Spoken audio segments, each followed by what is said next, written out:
তা তোমার বাসার কি খবর? বাসার সবাই জেনে গেছে ছেলে তোমার সাথে দেখা করতে আসছিল। তা এখন শেলি কি বলে? ছেলে নাকি চ্যালেঞ্জ করছে সে আমাকে তোমার হতে দিবে না। তা তুমি কি বলেছো?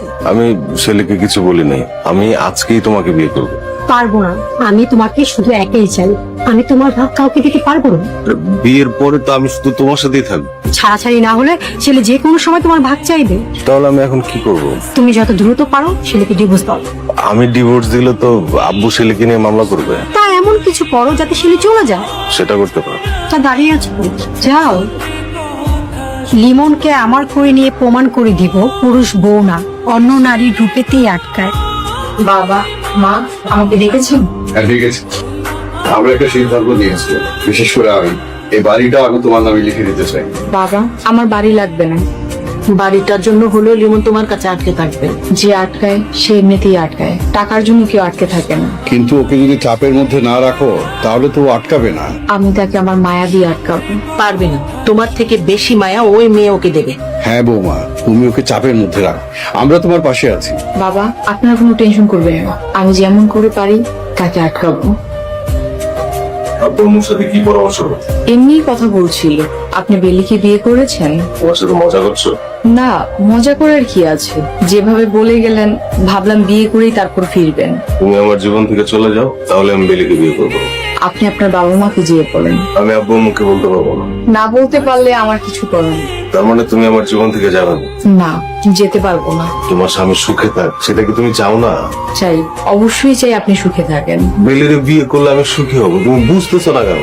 যান, আপনি যে বেলিকে বিয়ে করেন, আমি তো মানা করছি না। তুমি না গেলে বেলি আমাকে বিয়ে করবে না। আমি চলে গেলে বাবা মা আমার নামে মামলা করবে। আমি আপনাকে ডিভোর্স ছাড়া বেলিকে বিয়ে করতে সব দিক দিয়ে হেল্প করবো। আব্বু আম্মুকে নিয়ে ভালোই খেলা খেলছো, ঠিক আছে? তোমায় খোলা আকাশে ছেড়ে দিলাম, খাঁচার মায়া লাগলে ফিরে এসো, নয়তো অন্য কারো মায়ের জালে আটকে যেও। কি বলবে বলো? আমি বেলিকে বিয়ে করব। এটা তো পুরনো কথা, নতুন কিছু আছে থাকলে সেটা বল। সুন্দরভাবে বউয়ের সাথে সংসার কর, টাকা পয়সা গাড়ি বাড়ি সব তোর হবে। আমি বাড়ি গাড়ি কিচ্ছু চাই না, আমি শুধু বেলিকে চাই। ঠিক আছে, তাহলে আমরাও তোমাকে চাই না, এই বাসায় তোমার ঠাঁই হবে না। আমি বেলিকে নিয়ে প্রয়োজনে বেলির বাসায় থাকবো। যদি থাকতে পারো থাকবে, আমরাও সিদ্ধান্ত নিয়েছি এই বাড়ি বৌমার নামে লিখে দেবো। তোমরা কি আমার জন্মদাতা পিতামাতা না? তুমি কি আমাদের সেই সন্তান? আমি তোমাদের সন্তান না, তোমরা তোমাদের বৌমাকে নিয়ে থাকো। ও যদি সত্যি সত্যি ওই মেয়েকে বিয়ে করে ফেলে? মা, আমি যদি তাকে ডিভোর্স না দিই, বেবি তাকে বিয়ে করবে। তুমি লিমনকে কখনোই ডিভোর্স দিবে না, আর ও যদি তোমাকে ডিভোর্স দিতে চায় তুমি মামলা করবে। টাকা পয়সা যা লাগে আমরা দেব, তুমি মামলা করবে। মামলা করতে হবে না বাবা, আমি যদি সতী হয়ে থাকি সে একদিন আমার কাছে আসবে। আপনি কোথায় গিয়েছিলেন? যেখানেই যাই, তোমার কোনো সমস্যা? আমি আপনার বউ হিসেবে কি আমি জানতে পারি না আপনি কোথায় গিয়েছিলেন? তুমি জানতে পারো, কারণ আমি ইচ্ছে করে তোমাকে বিয়ে করিনি, আব্বা আম্মা জোর করে বিয়ে করাইছে। দেখেন, এখানে আমার দোষটা কোথায়? আপনি তো আমাকে কষ্ট দিচ্ছেন। তুমি কিন্তু বেশি কথা বলতেছো, আমি বেশি কথা একদম পছন্দ করি না, চুপ থাকো। আপনার জন্যই তো এত কথা বলতে হচ্ছে। শুনলাম তোর নাকি বিয়ে হয়ে গেছে। হ্যাঁ রে দোস্ত, তোকে আমি জানাতে পারিনি। তা আমি জানি, তুই জানিস কিভাবে? যার থেকে হোক জেনেছি। তুই রাগ করিসনি তো? তুই কালকে আমার সাথে ইমার্জেন্সি দেখা করবি। এখন শ্বশুর বাড়িতে আসি, কিভাবে দেখা করবো? তুই যেখানেই থাকিস তুই আমার সাথে দেখা করবি। কি এমন হলো? বেশি ইমার্জেন্সি হয়েছিল? দেখা হলে পরে তুই জানতে পারবি। আচ্ছা ঠিক আছে। তুমি এই খাটে আমার সাথে শুইতে পারবে না, এখান থেকে যাও। আমি আমার বাসর ঘরে থাকতে পারবো না? কোথায় যাবো তাহলে? খবরদার রুম, তুমি এই রুম থেকে কোথাও যাবে না। তুমি আমার ঘরে, তোমরা কিন্তু খুব বাড়াবাড়ি করছো। কি দেখেছিস বাড়াবাড়ি? তুমি এখানে থাকবে, ও যদি কিছু বলে আমাদের কল করবে। বেলি, আমাকে এত ইমার্জেন্সি ডাকছিস কেন? তুই কাজটা কি করেছিস? আমি আবার কি করলাম? তুই লিমনকে বিয়ে করেছিস কেন? লিমনের সাথে তো আমার পারিবারিক ভাবে বিয়ে হয়েছে। তুই কি লিমনকে চিনিস? লিমন লিমন আমার বয়ফ্রেন্ড। ও, তুই তাহলে লিমনের সেই গার্লফ্রেন্ড। সেই গার্লফ্রেন্ড মানে? বিয়ের দিন আমার শাশুড়ি তোর কথা বলেছিল, তোকে ওই বাড়ির কেউই দেখতে পারে না। বিয়ে হোক, লিমন শুধুই আমার। তুই লিমনের সাথে ছেড়ে দে। লিমন আমার বিবাহিত স্বামী, লিমন শুধু আমার। দেখ, ভালোই ভালো বলতেছি, তুই লিমনকে আটকে রাখতে পারবি না। পুরুষ মানুষ বিয়ে হলেই আটকে যায়। কোন কথা? পুরুষ মানুষ নারীর রূপেতেই আটকায়, আর আমার সে রূপ আছে। লিমন শুধুই আমার। ঠিক আছে, আমিও তোকে চ্যালেঞ্জ দিলাম, জামাই পরনারীতে আটকায় নাকি বউয়ের মায়া আটকায় সেটা দেখা যাক। এখনো ঘুমাচ্ছি? ঘুমাচ্ছি। আচ্ছা, শেলি কি তোমার কাছে বলেছে ও যে আমার সাথে দেখা করতে এসেছে? না, আমার কাছে বলে যান, আর আমি তো ঘুমিয়েছিলাম, আমার কাছে না বলেই চলে গেছে। তোমাকে আমার হতে দেবে না। তুমি আমি এক থাকলে দুনিয়ার কোনো শক্তি আমাদেরকে আলাদা করতে পারবে না। কিন্তু তোমার বাবা মা তো ওর পক্ষে। আব্বু আম্মুর জোরে ও এমন করছে। তুমি এখনই তোমার আব্বু আম্মুকে গিয়ে বলো ও তোমাকে না বলে বাইরে গেছে। এটা তুমি কিন্তু ভালো বলেছো। শেলি, আমি আমার রূপের জাদু দিয়ে আর কৌশল দিয়ে লিমনকে আপন করে নিব, আর তুই কিছুই করতে পারবি না। কেমন বউ এনে দিয়েছে, সকাল হতে না হতেই চলে গিয়েছে। বৌমা ঘরে নেই, চলে গেছে? নেই তো, বাসায় তো কোথাও নেই। আরে না, বৌমা এভাবে চলে যেতে পারে না। তুই নিশ্চয় বৌমার সঙ্গে রাতে খারাপ আচরণ করেছিস। আমি কিছুই করি নাই। তুমি কোথায় গেছি? আমার এক ফ্রেন্ডের সাথে দেখা করতে গিয়েছিলাম। ফ্রেন্ড না বয়ফ্রেন্ড, ভালো করে দেখো কেমন মেয়ে বিয়ে করাইছে। আমার বয়ফ্রেন্ড না, আপনার গার্লফ্রেন্ড, আমার বান্ধবী। আমরা স্কুলে একসাথে পড়েছি। আমার সাথে দেখা করতে চেয়েছিল, তাই দেখা করতে গিয়েছিল। আমাদেরকে বলে যেতে পারতে মা। আপনারা ঘুমিয়েছিলেন, ভাবলাম আপনাদের কষ্ট হবে, তাই ডাকিনি। আচ্ছা ঠিক আছে, এবার বলো ওই মেয়ে তোমাকে কি বলেছে? লিমনকে আমার কাছ থেকে কেড়ে নি। তুমি কি বলেছো? আমি বলেছি আমার হাজবেন্ড শুধু আমার। আমি তোমার না, আমি শুধু বেলির। আমি বেলিকেই বিয়ে করব। তুমি যদি বেলিকে বিয়ে করো তাহলে আমি তোমাকে ত্যায্য করব। তোমাদের যা খুশি তোমরা কর, আমি বেলিকেই বিয়ে করব। বৌমা, এখন তুমি বলো আমরা কি করতে পারি। আমার হাজবেন্ড শুধু আমার, আজও আগামীতেও থাকবে। আমি তাকে এই চ্যালেঞ্জই করে এসেছি।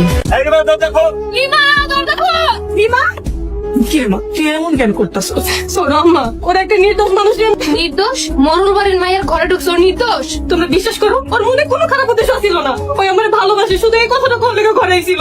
যে তোর এত ভালোবাসে তার জন্য দোয়া কর, তার আত্মা শান্তি পাইবো। রিমা, চলো ভাত খাইবা। সেজো ভাবি, আমি কিছুই খামো। তোর বাপের সঙ্গে কিন্তু তোরে খুব মারবো। আমি তো বাঁচতেই চাই না। রিমা, পাগলামি করো না। তোমরা আমার লোক এমন করলে কিন্তু আমি বাড়ি ছেড়ে চলে যাবো। মোরুল বাড়ির মাইয়ারা ইচ্ছা করলেও কোনখানে যেতে পারেন। আমি মোরল বাড়ির সব নিয়ম তছনছ করে দিব। আমি তোমাকে কোনো নিয়ম মানি না। তোমরা সবাই মেয়েরা লোক এরকম কেন করতেছো? ছোট মা, রিমা কালকে থেকে কিছু খাই নাই। আচ্ছা ঠিক আছে, তোমরা সবাই যাও, আমি ওরা খাওয়াইতেছি। যাও না সবাই, ছোট মা, আমি খাবো না। পাগলামি করিস। তুই খা, তুই না খেলে কিন্তু আমিও খাবো না। আমিও কালকে রাতে থেকে কিছু খাই নাই। ছোট মা, আমার জোরে ছাড়া কিছুই ভালো লাগতেছে না। তুই খা, সব ঠিক হয়ে যাবে আস্তে আস্তে। আমি আমার কিন্তু বাচ্চা আছি, করি নাই তো, এত চিন্তা করিস কেন? বাজান, তুই আর মোরল বাড়ির দিকে যাইস না। শ্বশুর বাড়ির দিকে যাবো না, তোমার বৌমার একটু না দেখলে আমার ভালোই লাগে। ভাইজান, তুমি আসলেই একটা বেহাইয়া। মোরলের মায়ের বিয়ে করতে গেলে একটু ব্যয় হইতে হয়। কি গো মা? আর খামো না মা। খা খা, বেশি করে খাইয়া শরীরে শক্তি বানা। মোরল গলকে যুদ্ধ করা লাগবো না। আপনি তো যুদ্ধ বন্ধ করবেন। করুম করো, মোরল বাড়ির মাইয়ারে যেদিন পোলারে দিয়া বিয়া করে পুতের বউ করে আনমু, সেই দিন যুদ্ধ বন্ধ করো। আমি কিন্তু তাহলে বাড়ি ছেড়ে চলে যাব। সাথে আমিও চলে যাবো। তোমরা যাও গা, আমি আর আব্বা থাকলে আজগা মোরল বাড়িতে পুলিশ নিয়ে গেছিলাম। কি কোন, সত্যি পুলিশ কে গেছিলেন? পুলিশ দেখা তো মোরল লেজে গোবরে অবস্থা। কি কও আব্বা, সত্যি কইতাছো? আরে একটা কথা মনে রাখবে, যারা অন্যায় করে, জুলুম করে, তাগো ভিতরে সবসময় একটা ভয় থাকে। আমরা তো অন্যায় জুলুম করি না, সত্যের পথে আছি। আল্লাহ ছাড়া কাউরে ভয় করি না। আব্বা, তোমার মতো আব্বা পাই আমি ধন্য। মোরলের মাইয়ারে বিয়া কইরা আমারে ধন্য কর। আব্বা, আমি এখনই যাইতেছি। আরে বাবা, তোর এখন যাওয়ার দরকার নাই। আমি পুলিশকে কইছি তুই নিখোঁজ। এই কয়দিন মোরল বড় একটু পেরেশানির মধ্যে রাখ, তারপর তুই কইবি। আমারে মারছিলি না, আইস তোরে এমন ভয় দেখামু। এই কই তুই? সামনে পারলে। রিমা, এই রিমা, এই রিমা। কিছু বুঝিল কেন? ওই পোলা। কোন পোলা? সাদা কাপড় পরা ওই পোলা দাঁড়ানো ছিল। ভয় ছিল, তার মানে ও বেঁচে আছে। ওই পোলারে দেখছি। কোন পোলা? তাই তুমি কই? আমার সামনে আসো না কেন? এই তুই কি কইতাছস? কিন্তু আমি নিজের চোখে ওই পোলারে দেখছি। আমি জানতাম তোমরা ওকে মারতে পারবে না। আমি ভালোবাসে, আমার কাছে আইবই। রিমা চুপ কর, ঘরে যা। মিজান ভাই, মিজান ভাই, আইবই, আমার কাছে আবার আইবো। আপনাকে চিল্লা চিল্লা শুন না, পুরা বাড়ি চক্কর দিয়ে তারপর আইলাম। কাউরে পাইছেন? না, কিচ্ছু নাই। ঠিক আছে, ঠিক মতো পাহারা দেন। কিছু দেখলে আমগরে খবর দিবেন।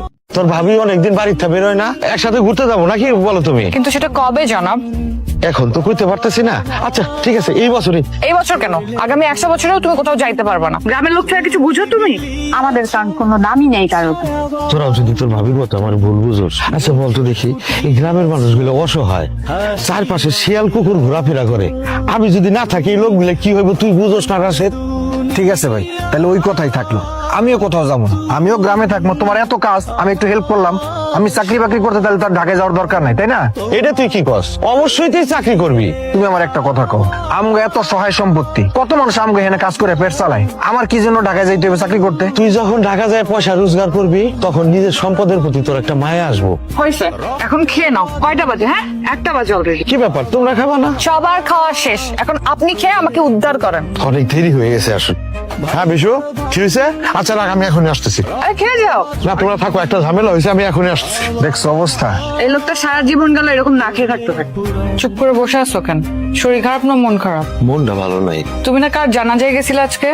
ওই যে আনিস মিয়া আছে না, আনিস মিয়ার মায়াটা মারা গেছে, ওর জানাজা পড়তে গেছিল। ইন্না লিল্লাহি ওয়া ইন্না ইলাইহি রাজিউন। জানো বউ, মায়াটার ওই দিন আগুনের হাত থেকে বাঁচাইলাম, কিন্তু বিষের কাছে হাইরে গেলাম। ও একটা পোলারে পছন্দ করত, এটা আনিস মিয়া মাইনে নেই। সময় মতো হসপিটালে নিলে হয়তো বাঁচতো, কিন্তু ওই জামশেদের দল বল ওরে হসপিটালেও নিতে দেয় নাই। ও তো একটা জানোয়ার। খুশি কি ঘুমায় পড়ছে? জানি না তো। ওর একটু ডাকো না। খুশি, খুশি। আমার ডাকছো? আমি জানতাম ভাইয়া তুমি রাজি হবা। বোন, তুই ঠিকঠাক আছিস তো? ভাইয়া তোমার কি হয়েছে, এইভাবে কথা বলতেছো কেন? খুশি, তোর একটা কথা জিজ্ঞেস করি, তুই বাইরে সত্যি উত্তরটা দিবি তো? অবশ্যই, বলো কি বলবা। আচ্ছা, তোর কি কোনো পছন্দ আছে যেটা তুই আমারে কইতে সাহস পাইতেছাস না? এরকম কিছু থাকলে তুই আমারে খুইলে ক। আমি তোর কথা দিতেছি, আমি মনের থেকে কথা দিতেছি, আমি মাইনে নেবো। এই কথা বলার জন্য তুমি আমার এইভাবে ডাইকে আনছো? আমার তেমন কাউরে পছন্দ নাই। দেখছো রে, হ্যাঁ না, এ না হইলে কি আমার বোন? আমি জানতাম আমার বোনটা এই সমস্ত কোনো ঝামেলার মধ্যে নাই। ওর আমি যেই পোলার হাতে তুলে দিব, ও ওইখানেই রাজি হইব। আচ্ছা যা, তুই ঘুমা যা। আচ্ছা তুমি ওকে এই প্রশ্ন জিজ্ঞেস করলা কেন? জিজ্ঞেস করলাম এই জন্যে, সন্ধ্যার খুশি তো একই বয়সে, ওরা ভুল করতেই পারে। দেখো না, মেয়েটা অকালে চলে গেল, যদিও আমার কইতে সাহস না পাইলো, যদি একটা দুর্ঘটনা ঘটাই বসে, কেমন না বিষয়টা তুমি কও? আরে কি বলতেছো তুমি এসব? আমাদের খুশি এরকম মেয়ে না। বড় ভাই লজিক দেখছোস? আমগো এত কিছু থাকতে আমার কই ঢাকায় যায় চাকরি করতে? তার এইসব খামখেয়ালিপনা দেখে ছোটবেলা থেকে বড় হইছে, মানে সে নিজের না অনেক বড় কিছু মনে করে। আমার মেজাজটা এমন খারাপ হইছে, আমরা সৎ ভাই বোন বলে কি আমগুলো এরকম ব্যবহার করতে হইব? বড় ভাইরে কইলাম যে আমি বিদেশ চলে যাই, চুপ করে রয়েছে। আমার বিদেশ যাওয়া যাবে না, কি করতে হইব? আমার চাকরি করতে হইব, পরিশ্রম করতে হইব, জঘন্য। আমিও তো বিদেশ যাইতেছি।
গাড়ি